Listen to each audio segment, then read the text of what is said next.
What is kind of the craziest thing that you've ever seen or experienced at a movie premiere or one of these like junket interview type deals?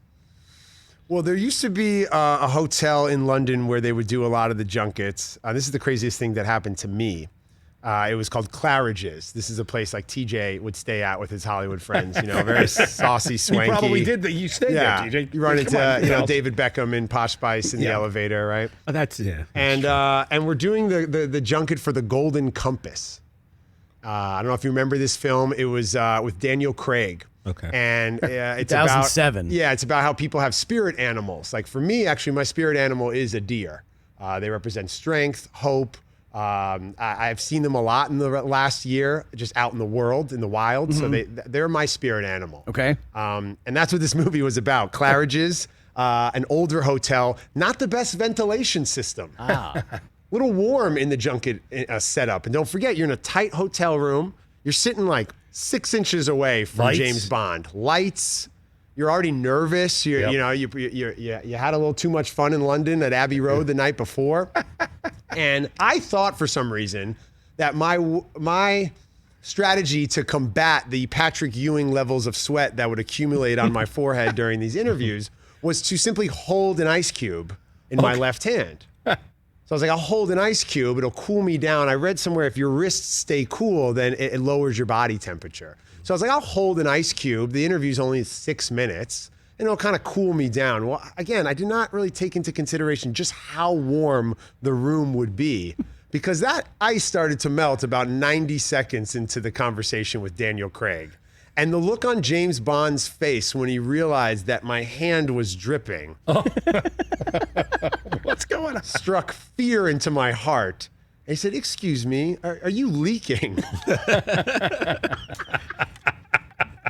was like, "No, James Bond, I just get really sweaty sometimes in the junkets. I'm really sorry." Oh my God. And then, of course, it turns into Richard Nixon at a presidential debate, and I'm done. Just done. And he was done and just laughed. And I would try to get back on track. "All right, Daniel, I know we're here for Golden Compass, but how many more times do we see you playing James Bond?" "Well, Iceman, let me tell you." I was like, okay, so now the coolest man on the planet's calling me Iceman. That's pretty awesome. You do the junket at the hotel during the day. You get some time off. You do the premiere at night, and the Leicester Square premieres were just off the chain. Thousands of people in the heart of London, and you're out there. And he's getting screamed at, and he comes over and he says, "The Iceman, how are you? Are you warm enough out here, Iceman?" So that's like, I mean, that's pretty nuts. What? That's pretty good. Yeah, that's pretty nuts. go back to my boss at the E! Channel. I had a great shoot over there in London. So stupid. James Bond called me the Iceman. So I mean, stupid. forget George Gervin. Bond. Yeah, forget George Gervin. It's you. Yeah. You're the Iceman. Iceman. I did ask him once, years later at a junket, of who would be a better Bond girl, Rihanna or Beyonce. He said Rihanna, she's dirtier, and that just like went viral. That was like everywhere. It's like, whoa. Did he remember Craig you? helping the mentions? No, of course not. Of course not. Did you remind him that you were the Iceman? Yeah, I came in a George Gervin jersey. Chuck a couple cubes at him. Yeah, I was by sitting the way- there like George Gervin on that famous poster. Because if James Bond gives me a nickname, I'm never letting him forget it. Never. Like, yo, DC, That's on the Iceman, plate. what up, kid? You put it on the plate. What up, Those cousin? things are so uncomfortable, you know? It's like these stars, they sit in a hotel room and they have to answer the same question Over and over again. 60 times, Yeah. you know? And I always learned from my dad, you got to have something a little different. You got to come in and be able to drop a reference or, say, "Hey, Jamie Foxx, my Brohams double parked outside," a reference from the Great White Hype. And it just gets him to break, like just for a second, you know what I mean? To give you somewhat of a better interview. I remember I covered the junket for Eon Flux. Remember Eon Flux Eon with Flux. Charlize? Yes. It was inspired by the old MTV animated film. And there was an actor named Marton Shokash, who was in the movie. And I will never get his name wrong because I remember waiting in the hotel hallway to go up next. And the journalist who went in before me got screamed at. "It's Marton Shokash. Learn how to pronounce it." And I was like, I will learn how to pronounce this. Marton Shokash. I will never get that wrong, Marton.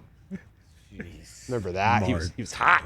Anyone ever get upset or walk out on you in any of these interviews? I visited Kanye West on a set for a song he did with 88 Keys where they put on like Benjamin Button old man makeup, and I was asking him some questions, and he just went full Kanye on me. I got my, "You gonna go back to the E channel with your little soundbite?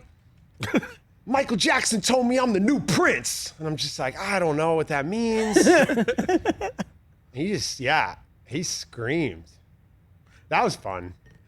That was a good Kanye moment. I had another Kanye interview. I was told, you have 6 minutes with Kanye West. 6 minutes? We got a lot to cover, 6 minutes. Interview went an hour and 20.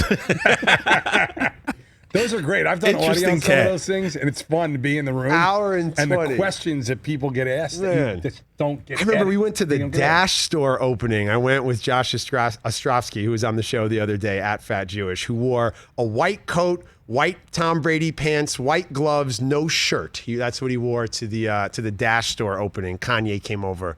"Yo, I like your man's outfit." "Yo, I'm gonna go eat these chocolates." And then he went and left and ate chocolate. Walked over. Kanye. Yeah, man. Compliment. "I like your man's jacket. I'm gonna go eat these chocolates." I think Kanye's got. I love this man. Man, that reminded me one time, just of a Kanye story. When I used to be a producer on Punk'd years ago, we punked Kanye West. And the punked was... How'd that go? Well, we went to one of his third music video shoot for Jesus Walks. The third one he paid for himself because the first one, the money he got from the label, he didn't like the video. He didn't like the second video. It happens all the time. Out in the desert somewhere. So we went out there to punk him to say that he didn't have the right permits to shoot on a Sunday, and we were taking his film. Yeah, I remember that. And one of the great lines of all time from Alan Havey, "You're doing a song about Jesus and you don't have the permits on Sunday." It was amazing. And Kanye literally grabs the roll of film and books. He's like, "I paid for this film. This is mine." And he takes off and jumps in the van and they speed off through the desert. And so we had a guy, one of our producers jumped in because he was pretending to be an MTV guy. So he interviewed them the whole time while they're running, like driving around the desert. And Kanye's explaining why he did it and blah, blah, blah. And then it happened again and he took off. And this time Kutcher had to like run a quarter of a mile to go catch him and stop the van. But it was that guy was like, he just was like, "I paid for this. This is mine. I'm out." Took it and bolted, bro. Next thing you know, one half of Dude Where's My Car is chasing him through the desert. Incredible. Yeah. The inventor of the internet, of Twitter. Didn't he invent Twitter? Well, he was the first person to get 1 million followers on Twitter. Yeah, and then he's chasing Kanye West in the desert. How'd that work out for him? Oh, man. I love going down memory lane with you guys on a wacky Friday so on a funny. 723. Yeah, you can throw whatever at me. So hilarious, I'm man. really Tell us your excited. Kanye stories, people. Yeah, yeah, I told you a quick Kanye story. When he did Watch the Throne, the tour with Jay-Z, Yeah. they would do the Paris song like 10 times. That was the thing. Yeah, We that was went the and said, thing, right? Multiple. "Last night we did it 7 times. Tonight we're doing it 8 times." And they would literally play the same song on Yeah, I repeat remember that. 8 times. My girlfriend at the time, she fell asleep in the concert. She was done. She was like, "I'm not listening to this song again." Right? So the Kanye fan in me, in my heart, in that moment, I knew that this was not my destiny. Her? She was not. She was not. This is not the way my life was supposed to go. If they're doing this song 8 times and she's asleep, then she's not the one. She's not the one for you. He's out. Fast forward a few years later, Life of Pablo tour, when he's floating over the crowd and there's a mosh pit, my wife is right there with me. Mm-hmm. I was like, "Yep, I made the right decision." This is her. Thank you, Kanye, for showing me the light. Mariah's here. She's rolling. So That's how I knew. You owe your marital bliss to Kanye West, is what you're saying. I just knew. I said, you're gonna fall asleep during Paris like 8 times. It's probably not gonna work out. Yeah, Fall so hard. you don't fall asleep. Yeah. Fall so hard. Married at the mall. Just out. Honey, you want a fish fillet? What's she order? Chick-fil-A. Then in the pit at the Forum for Pablo, he stopped the show for 20 minutes and spoke. It was the best. The mask on, the diamonds. Crazy. The best. Hey, you watched all the way to the end. Thanks for that. Watch more right here.